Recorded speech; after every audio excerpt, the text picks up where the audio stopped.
خەڵکێکی زۆر ئەو پرسیاراکات ئایا مامۆسا ئەو ئەڵلقەی هاوسەرگیریەوە لە چێوە هاتووە؟ زیاتر کاتێک کە تۆ چیتە داوای کچێک و ئەدەنیە ئیتر ئەڵێن یاڵڵا کاتی ئەڵلقە گۆڕینەوەیە.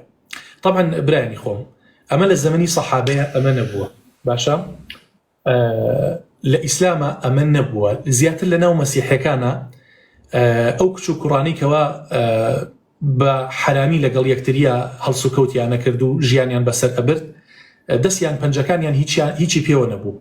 کاتێک ئەمانە بڕیارە نەدا ببنە هاوسەری یەکتر ئەچوونە کڵێسا، لە کڵێسا ئیتر قەشەیەکە هات ئەم دوانی لە یەکتری پیرۆزە کرد و ئەیانی کرد بە حەڵاڵی یەکتر، هەڵ ئەسان چیانە کرد؟ ئەڵلقەیانە گۆڕیەوە. لەو کاتەوە ئەمە هاوسەرەکان کردویانە بە باو و کردویانە بە پیشەیان، چۆن بڵێ کردویانە بە عادەت. وەیە وەکو مسلمان لە ناو مسلمانانە ئەمە نەبووە، باشە بۆیە هەندێک لە زانایان پێیان حرامە کولیەن، ئەفەرمون ئەمە چاولێکردنە و تەشەبوهە بە یەهود و بە نەسارا، چونکە ئەوان کاتێک کە لە کڵێسا مارە ئەکرێن لە یەکتری ئەڵلقەکە ئەگۆڕنەوە، باشە بۆیە یعنی شتەکە بەو شێوازەیە نەکردنی باشترە. خۆم ئیسا ئەوە تا هیچم لە دەسانیە، باشە نیشانی ئەنگوستیدەش حەڵاڵەوە بزانیان بیکەن یان نەیکەن ئەنگوستیدا ئەوەی سەر بە ئەڵلقە ئەنگوستی لە مەبەستت ئەوەی کەوا سەرەکەی مرو و شتیوای پێوێ دەڵێن سونەتە پێغەمبەر صلی الله علیه وسلم بەسی ڕاستی کردووە. بەڵێ قوربانگیان ئەوە لە فەرمودەیە هاتووە کە پێغەمبەری خوا صلی الله علیه وسلم ئەو خاتەمەی هەبووە، تەنانەت مۆرەکەشی لەسەر ئەو ئەڵلقەیە بووە، لەسەر ئەو ئومسیلەیە بووە. بەڵام ئەو ئەڵلقەی کەوا ئێستا ئەکرێتە دەست، باشە ئەوە وەکوتم لە چۆن بڵێ لە شریعەتی ئیسلامان نەهاتووە، زیاتر لە نەسڕانیەکانەوە لە مەسیحەکانەوە گواسراوەتەوە و مسلمانان تەقلیدی ئەوانیان کردو و چاویان لەوان کردووە. بۆیە نەکردنی باشترە و هەندێک لە زانایان بە کولیەن بە حرامی ئەزانن. لەسەر ئەو بنەمایی ئەفەرمون من تەشەبەه بقوم فهو منهم، باشە هەر کەسێک چاو لە هەر قومیە بکە ئەوە لەو خوڕەوشتەیە لەوانە. بۆیە خۆتانی لێ بپارێزن. جا هیوا هەیە باشە ژنەکەی زۆر غیرەی لێکات. جابا من خوشکانی خۆم شتێکتان پێ بڵم، ئەگەر پیاوەکەت ناخی پیس بێت بێ خیانەتت لێ بکات، هەر دە پەنجەکەی ئەڵلقەی لە دەسا بێت خیانەتت لێکات، هەر دە پەنجەکەی ئەڵلقەی لە دەسابی ئەو خیانەتت لێکات.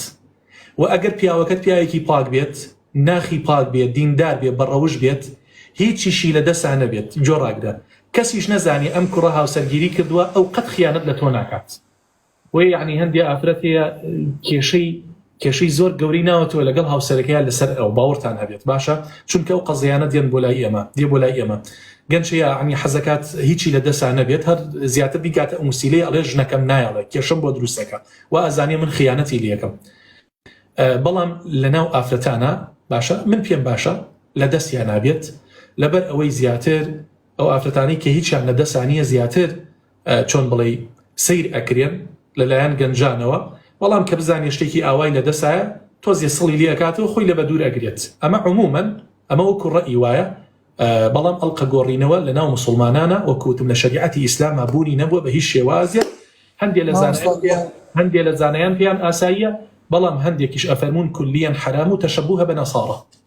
ئەوستا گەنجەزاکە لە تێگەیشتم دەست چاوت خۆشبێت بۆ مەلاکان، ینی کە لە کاتی مارەکردن ئەو شتانە ناڵێستا خۆم 2009 کە ژیانی هاوسەرگیریم پێکەنە هەر مەلا لە تەنیش خۆم وماری کردی نەیگوت کە ئاڵلقەکە حرامە و نەساریەکانی مەلاکان بۆ شتی باز ناکەن. براشینەکەم با من یەک شتێک بە جەنابەت بڵێم، ئەو مامۆسایی دیە کە ئێوە لە یەکتری حەڵاڵەکە بەو شەریعەتە، ئێوە لە یەکتری مارەئەکە تەسەورت بێت خەڵکەکەی هێندە پەلەیەتی ئەڵێ ئادەی مامۆسات خوا پەلە بکە دەستە سووک بێت 5 دقە و کۆتایی پێبێنە، تەنانەت مامۆسای وا هەیە ناتوانێت ئامۆژگاری ئەم دوانەکە خەڵکەکە پەلەپەلی ئەوەیانە خێرا شرینەکەیان بخۆن و هەڵسن ڕسم لەگەڵ بکو زاوایە بگرن.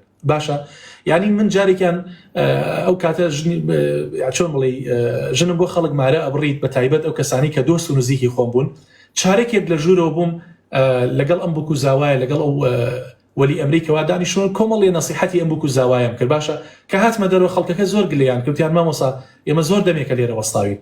جا مامۆسای ئاینی وەکوتم فریان ناکەوێت هەموو شتێ لەو شوێنەیە بڵێ. ئەنجا ئەگە گریمان ئەم مامۆسایەوتی کێ بە قسەیەکات ئێستا ئەڵلقەی ئاڵتون ئومسیلەی ئاڵتون و هەموو شتێکی ئاڵتون بۆ پیا حرامە، بەڵام ئێستا زاوا ئەیکاتە دەسی مسلمانە و ئەشیکاتە دەسی ئەیکاتە پەنجەیەوە و بە خەیاڵیشیان نایە سووریش ئەزانی حرامە. اینجا بۆیە هەر شتێک مامۆسای ئاینی نەیوت مانای ئەوە نییە بۆ نمونایەتی ئەم شتە خەڵک نابێ بیزانێ و یا بێ کەم تەرخەم بێ لەو بابەت هەیە.